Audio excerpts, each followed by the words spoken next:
For me, this is really a disgrace and an embarrassment. I wake up and I see the headlines of saying certain players who want Xabi Alonso out. Vinicius Jr. is not renewing his contract, and of course the whole Nico Paz coming back to Real Madrid, which Fabrizio pretty much confirmed. And it's unbelievable.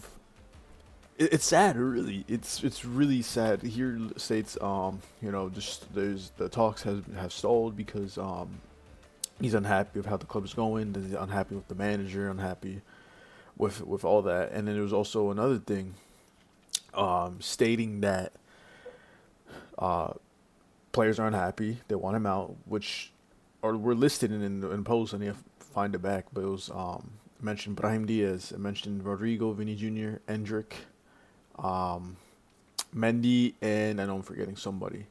But out of all those players that are unhappy, I think Endrick's the only one that should really be unhappy. The other players are terrible. They've been playing terrible for 2 years, and you're unhappy. And in the list with the players that are happy, Carreras, Hoyson, Mbappe, Arda, Courtois, arguably your five best players. The players that are underperforming are unhappy. The players that are performing like the manager. Make it make sense. If you're gonna bash out on the club and be so mad to the point where you don't want to renew because he takes you off a few games for rotations, like I don't understand that agenda. I don't stand that. I really don't. You have a team. You have superstar names on your bench. What's so wrong about rotating your squad? That's what I don't understand. Vinny hasn't been Vinny for a season and starting off this season. He has not been Vinny Jr., which is why rotation is key. If you're not performing, you're not going to play. That's one thing I hated about under Carlos Ancelotti was that Vinny would play week in and week out. He would keep the same team, same players, same formation, same whole thing, and repeat it the next week. They'll play terrible one week. He will repeat it the same. And that Xabi Alonso does the opposite. The second a player underperforms, Vinny subbed, not starting, whatever, giving other players a chance. And that's what fans were saying when he joined. They're like, he's gonna give players chances. When sure, there's 100% players that he has in, um, uh, Gonzalo Garcia and Endrick, which I'm not agreeing with Xabi Alonso. I'm not sure why he doesn't do it. Madrid need a 9. The second Gonzalo Garcia played under played or got subbed in against that game from 2 days ago. He had probably the most impact in the game, goal wise, and besides Mbappe. Not saying Mbappe played good. I'm just saying, in goal, like trying to get goals. Gonzalo could have won the game. I had a header. The one thing I was going to talk about the whole game, but whatever. Um, let's get back to this issue. And then for me, it's just babyish. There's a tweet in a report saying that Madrid players aren't happy because of the new things Xabi Alonso is bringing in, and they're not used to it because they're under Carlos Ancelotti, and Xabi is a young manager. He's new. He's only been coaching for what 2-3 years now. And he's implementing things that Madrid hasn't done. He had Carlos Ancelotti for 4 years, and he's an old style type manager. And the thing the report said was that it's tiring and they don't want to do it, this and that. That's how it is. I mean, because I just feel like they've been so comfortable these past few years. Not even just winning. I think just under a manager that they were allowed to do whatever they want. They're allowed to do mistakes. And now when they're counted for it, now when, you make a mistake, you're going to be told it. They're unhappy. And that just brings me as spoiled brats. That's what I see from it, which I hate. I hate it. I see all these fights, all these bickerings with these players getting mad because of Xabi Alonso because he's more strict. Because if you're playing bad, you're out. No, maybe play better. Like I said, one thing I disagree with Xabi Alonso is not putting in Gonzalo and Endrick. Right here, the players who are happy with Xabi Alonso are Dean Hoyson of our careers, Courtois, Arda, and Kylian Mbappe. Your best players, your best literal players, are happy with the manager. And then Vinny, who hasn't performed, Rodrygo, who hasn't scored a goal in 30 games. Mendy, who's been injured, I don't know why the report said he was. And then Endrick, I totally get. He's being kind of bad toward all that. Courtois, and a bunch of injuries are happening with Madrid today. I know Hoysen's going to be out for the Champions League game against Olympiacos, but I'm going to fill that in a different video because the game is tomorrow. That's just pretty much the report that says there. And it's sad. There's another tweet that he says here that the board is happy. The president's happy. They fully believe in Xabi Alonso. And for me, I do too. I'm not going to let a player that hasn't played good under two managers say that he's higher than the club.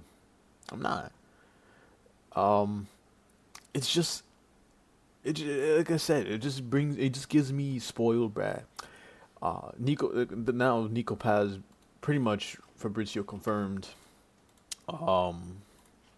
saying that he joined, or the reports. Where is it? They're planning to bring him back as their first signing in 2026. They're gonna buy him in January, but he's probably. I didn't think he would stay join Madrid in January. He's doing really good in Como, and obviously I think Nico would and Cesc Fabregas will want him to stay and try to get European football because Como are they can. They were promoted last year, did great for their standards, and now brought in players, and now trying to get European football. So and this is a player that I've been talking about for years, for years, since 2023. And I'm happy with the signing, but it just, I would be livid. I would be so happy seeing this, but then I have to go back to the team being unhappy because they're just baby spoiled brats, and it just gets me annoyed and just ruins the whole momentum and fun out of this because I've been a huge Nico Paz fan forever. Since the academy, since he got to the first team, since his first goal at Napoli, since I literally watched him score live in MetLife against Barca, and then Como doing amazing things last season, Como doing amazing things this season. I've watched this kid from an academy player now being one of the top prospects in the world, and that's similar to Vini. It sucks to see him be in a position where he's bashing and making the club look bad because I've seen him grow from a quote-unquote flop. I remember when Madrid bought him when he would turn a certain age, 18, he'd leave Flamengo and join Real Madrid. I remember seeing the highlights. I remember seeing the games. And then he joins Real Madrid. I remember seeing his presentation. I remember his downs. I remember no one believed in him. No one believed it. Everyone was saying he was a flop. Ansu Fati miles better than Vinicius Jr. Vinny was amazing on the ball. Just he couldn't shoot for his life. Every week I would watch Vinny play, and he would just miss an open goal. He would shoot high in the sky. He would get to the final third, amazing tricks, but just couldn't score. And then in 2023, he snapped at fingers, and he started performing the way he is. And it sucks to see the player. Because for me, I've always wanted a Messi type player in Madrid, a player that comes from an academy to this. Vinny was an academy player, but he was a kid who had a lot of, similar to Endrick, similar to Franco, a kid leaving their team at a young age and trying to make it to the biggest club in the world, not just soccer, football, across various sports. Madrid is the biggest thing in the world. And it's a lot of pressure. But Vinny did it. And now the last year and a half, it hasn't been it. And you're complaining to leave. And that's what sucks. I see him grow from this to that. And it's just a shame. Because it hurts. It does. It's not like Ronaldo, which, yes, I've seen him play my entire life. But I didn't see him. He wasn't a young kid joining Real Madrid and he was already a top talent that joined Real Madrid. Vinny was a talent. But he was young. He was a wonder kid. He wasn't no named Champions League winner already who won the Premier League and won the Ballon d'Or. No, he was a nobody and seemed to grow into the player he is. It's something. It's 100% something. It's like watching Lamine for Barca right now. You watch this 15-year-old kid grow. Now he's 18 and doing amazing things, winning the Euros. And it sucks to see the bad blood and the bad connection and all this rumors and all this. It's rumors too, but it's 100% true because it's pretty obvious that it's pretty obvious with that. But yes, with the Nico Paz, Madrid triggering buyback clause, this has been rumored for like a year and a half now. I've always talked about Nico Paz. I said it before, the academy days. I was so happy when he got his first Champions League call up and then scoring against Napoli. Practically, he basically won the game. Um, and it's everyone was like Nico. I always told people that will know me, I would always talk about Nico Paz before he even blew up. I remember him leaving Real Madrid for what, like 2 million to 4 million, 6 million to Como, and I'm like, I'm happy Madrid got a buyback clause because this guy is gonna come back to Real Madrid. I always said it because I always believed in this kid.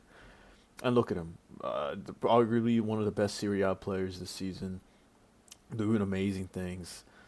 And for a small club, he's not at a Napoli or Inter or Milan. He's in Como, who just got promoted last year and doing great things at a young age. And this is a player. The thing is, he's a 10. The Madrid are gonna. I'm afraid how Madrid are gonna use him because you have so many superstar name players, and as of right now, they hate rotation.